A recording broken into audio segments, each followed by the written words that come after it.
자, 11번부터 들어가 보겠습니다. 경제학자 갑. 거의 뭐 느낌이 애덤 스미스예요. 그러니까 시장 신봉하는 느낌이고요. 어려운 문제 없어서 그냥 넘어갈게요. 기억. 시장에 의한 경제 문제 해결을 강조한다. 그렇죠. 니은. 경제 주체들 간 자유로운 경쟁을 중시할 것이다. 그렇죠. 디귿. 정부의 결정과 통제에 의한 자원 배분을 강조한다. 이거 아니죠. 이거 규제해야 된다는 소리니까. 리을.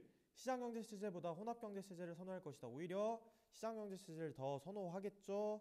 그러니까 답은 1번이 되겠습니다. 12번 보시면 거의 뭐 문제가 원형격인 문제예요. 그러니까 우리가 기존에 배웠던 것들을 다시 한번 되새기는 차원, 그리고 쉬운 문제인데 앞으로 여기에서 좀 변형될 거예요 라는 것 정도를 알려주는 차원의 문제인데, 일단 변화 전 소비자잉여 어떻게 구하냐면 요 삼각형만큼이죠. 현재 선생님이 그린 이 삼각형 A, B, C, D만큼이었어요. 반면에 생산자잉여 밑에 삼각형이죠. E, F, G 만큼이 생산자잉여였어요. 그런데 변화 후에 공급이 바뀌면서 어떤 일이 벌어지냐면 소비자잉여가 이제 A만큼으로 줄어버려요. 생산자잉여는 B 이만큼으로 줄어버립니다. 그러면 사회적 후생의 손실은 C, D, F, G 만큼이 후생 손실이 되겠죠. 그러니까 1번 보세요. 사회적 잉여는 현재 보니까 D 플러스 G만큼 함수했다가 아니고 C, D, F, G만큼 함수했다가 돼야 맞겠죠. 그러니까 1번 틀렸죠. 2번 소비자 잉여는 B 플러스 E만큼 감소했다라고 했는데요. 그게 아니고요. B 플러스 C 플러스 D만큼 감소해야 맞겠죠. 그러니까 2번도 틀린 내용이고, 3번 XJ의 원자재 가격 하락은, 자, 원자재 가격이 하락하면 공급이 늘어나야 되겠죠. 근데 지금 현재 변화는 공급이 감소했잖아요. 그러니까 틀렸죠. 4번 A는 변화 전후 모두 소비자 잉여에 포함된다. A 국권화력이 이 자리 지키고 있죠. 포함되죠. 지금 정답 4번이었고요. 5번 균형 가격은 어떻게 됐냐면, 여러분 균형 가격은 최초에 이 지점이었다고 보세요. P 지점이어서 P 제로 지점. 근데 변화 후에 어떻게 됐냐면 P 1으로 이렇게 바뀌었어요. 가격이 어떻게 됐어? 상승했죠. 가격은 상승했고요. 균형 거래량 바로 보면 직관적으로 알 수 있죠. 균형 거래량 Q0에서 Q1으로 어떻게 됐냐면 감소했죠. 그러니까 균형 거래량 증가했다라고 말한 요 5번 선지 틀렸습니다. 답이 4번이었습니다. 4번.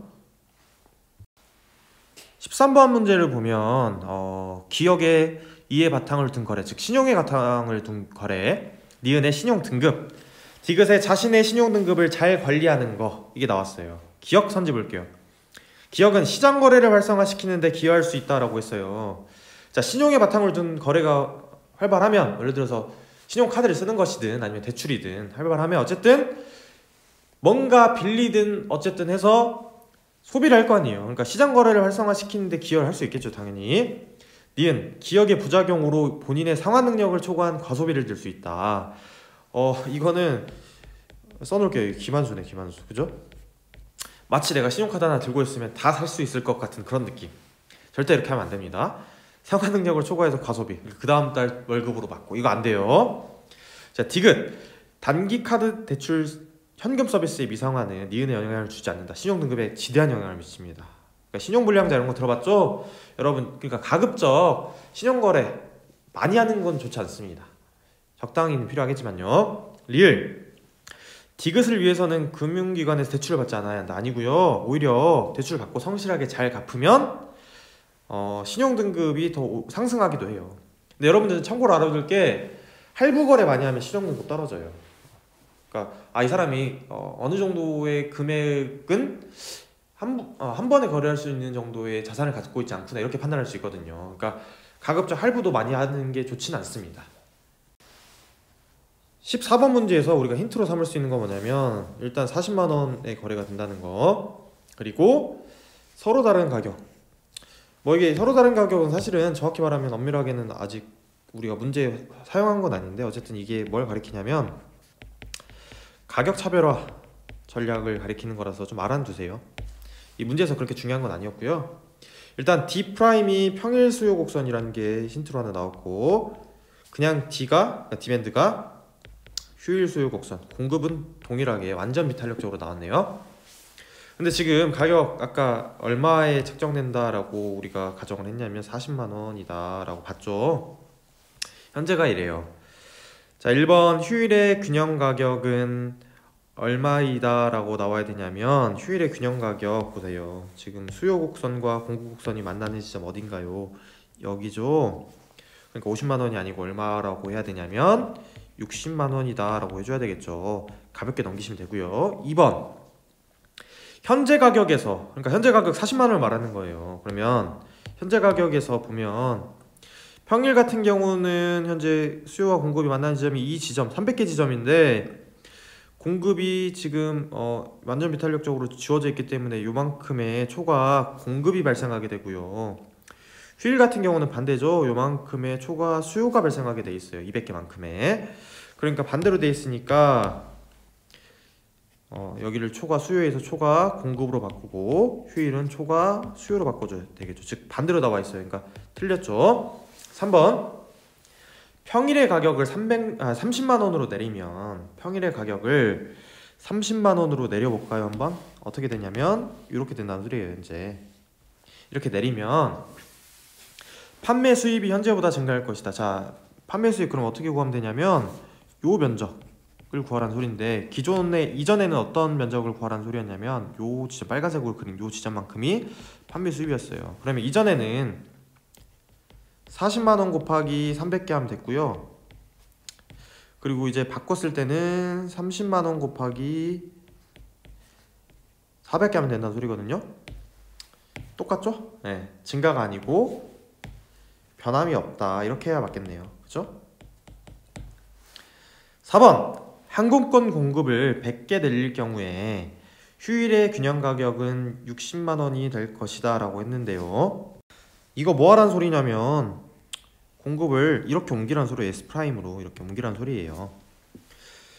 그러면 휴일의 균형 가격은 얼마가 되냐면 이 만나는 지점, 이 공급 곡선과 수요 곡선이 만나는 이 지점인 50만 원이 되겠죠. 그러니까 4번도 답이 될 수 없습니다. 50만 원이 돼 맞습니다. 5번 휴일은 50만 원, 평일은 30만 원으로 항공권을 판매할 경우에 연간 전체 판매량은 증가할 것이다 라고 했어요. 그럼 보는 바와 같이 원래 가격이 40만 원이었고요. 지금 휴일 가격을 50만 원, 그리고 평일 가격을 30만 원 이렇게 하라는 소리예요. 그럼 일단 휴일을 먼저 볼게요. 휴일 같은 경우는 현재 어떻게 하라는 소리냐면, 휴일을 보면 뭐 40만 원이든 50만 원이든 점이 찍히는 지점을 보면 알겠지만 거래량 자체는 변함이 없어요. 그런데 평일 같은 경우는 기존에는 이 300개 지점에서 이렇게 40만 원으로 거래가 됐단 말이죠. 그런데 이제 30만 원으로 내려가니까 400개까지 거래량이 늘어나는, 아까 봤던 선지 3번에서 봤던 거랑 똑같은 내용이에요. 그러니까 전체적으로 평일만 지금 판매량이 몇 개 증가한 거냐면 100개가 증가했죠. 휴일은 변동이 없고요. 그러니까 판매량은, 연간 전체 판매량은 증가할 것이다, 이 자체는 맞는 내용이죠. 그러니까 답이 5번이었습니다 15번 문제는 아주 재밌어요. 진짜 괜찮은 문제입니다. 한번 보세요. 다음은 동일한 국가의 소비자 물가지수에 대해서 가불이 각각 수집한 자료고요. 자, 일단 힌트를 보니까 물가 수준은 물가지수로 측정하고요. 동일 국가래요. 이게 아주 중요한 힌트입니다. 동일한 국가. 근데 갑과 을이 수집한 자료를 보시면 연도가 다른데 눈치 빠른 친구들은 좀 이해했을 거예요. 하나 같은 게 있어요. 몇 년도냐면 2015년 같죠, 이렇게. 근데 수치가 달라요. 물가지수가 이 갑의 자료에 의하면 2015년 200, 그리고 을이 수집한 자료에 의하면 100. 이게 왜 다를까를 고민해 보세요. 왜 다르냐면 요것 때문에 다르겠죠. 기준연도가 2000년입니다. 갑이 수집한 자료는. 근데 을이 수집한 자료는 현재 기준연도가 안 나와 있죠. 이렇게 잘렸어요. 2000 몇 년이에요. 그러니까 2015년에 동일한 국가이기 있기 때문에 물가 자체는 동일한데 기준연도가 다르기 때문에 물가 지수 자체는 다르게 나온다는 소리예요. 현재. 여기까지 이해하죠? 그럼 보세요, 여러분. 일단 1번 문제를 한번 풀어볼 텐데, 기억에 들어갈 수치는 103이라고 했어요. 자, 2015년에 아까 말씀드렸다시피 물가 자체는 동일해요. 근데 물가가 지금 물가 지수가 2배 차이가 나죠. 을이 수집한 자료를 한번 봐볼게요. 자, 2015년 100, 2016년 101, 2017년 103 나왔어요. 즉, 이 을이 수집한 자료에 의하면 2015년에 비해서 2017년 같은 경우는 물가가 몇 퍼센트 상승했다는 소리냐면 3% 상승했다는 소리예요. 그럼 마찬가지로 이 갑이 수집한 자료에서도 물가는 몇 퍼센트 상승해야 맞냐면 3% 상승해야 맞죠. 그런데 이미 물가 지수 자체는 2배의 수치로 표현이 되어 있었기 때문에 2017년에 3% 상승한, 즉 200에 3% 상승한 206이라는 수치가 와야 맞습니다. 그러니까 103이라고 하면 틀리겠죠. 206이 돼야 맞습니다. 2번, 2016년의 물가 수준은 2015년에 비해 높다. 그렇죠. 왜 그러냐면 잘 보세요. 2015년 물가지수 의리 수집한 자료에 의하면 100, 그리고 갑이 수집한 자료에 의하면 200이에요. 근데 어쨌든 갑이 수집한 자료 기준으로 보세요. 2005년에 비해서 2015년 120에서 200 상승했죠. 그러니까 높겠죠. 물가 수준은 당연히. 그러니까 답은 일단 2번이었고요. 자, 그 다음 3번. 2015년에 전년 대비 물가 상승률. 이거 상승률 변화율이죠.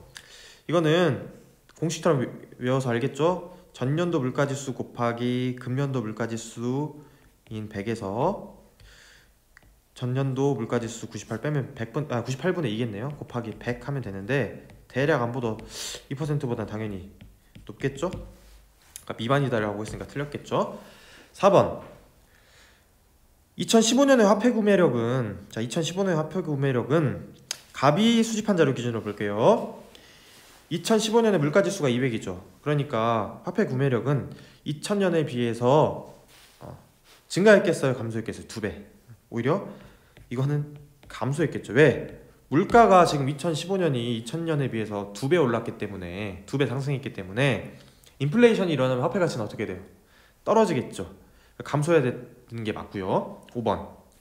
갑이 수집한 자료의 기준연도와 을이 수집한 자료의 기준연도는 동일하지 않다고요. 동일하지 않다고요. 아까 위에서 봤죠? 답이 2번입니다.